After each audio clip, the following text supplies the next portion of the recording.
อกี่ครั้งฉันก็ยังต้องทนทำเหมือนไม่มีอะไรทั้งที่ฉันนั้นอยากขอร้องให้เธอเปลี่ยนใจให้กลับมาเหมือนวันที่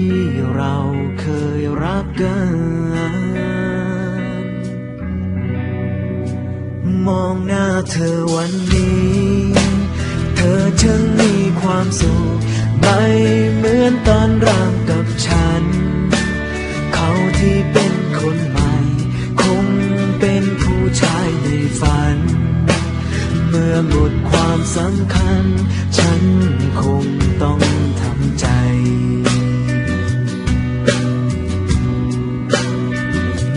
คนที่เธอ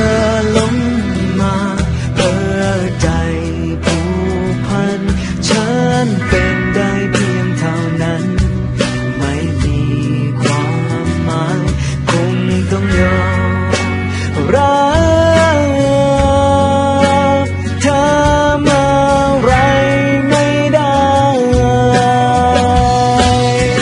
อยากบอกว่ายังรักยังคิดถึงเธอทุกครั้งที่เจอฉันก็อยากให้เข้าใจแต่มันก็เท่านั้นฉันรู้ว่าสายไปเพราะว่าถึงยังไงเธอก็คงเลือกเขาฉันคงเป็นได้แค่แฟนเก่าที่ต้องเจียมตัว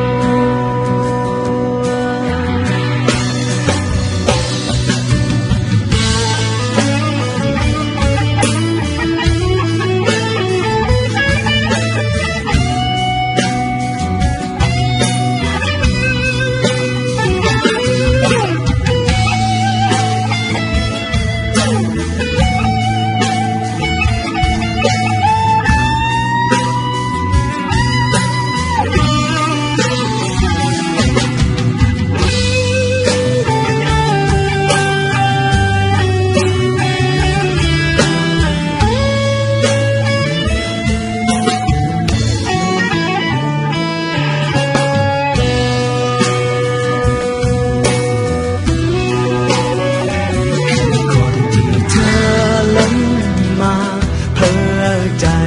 ผูกพันฉันเป็นได้เพียงเท่านั้นไม่มีความหมายคงต้องยอมรัก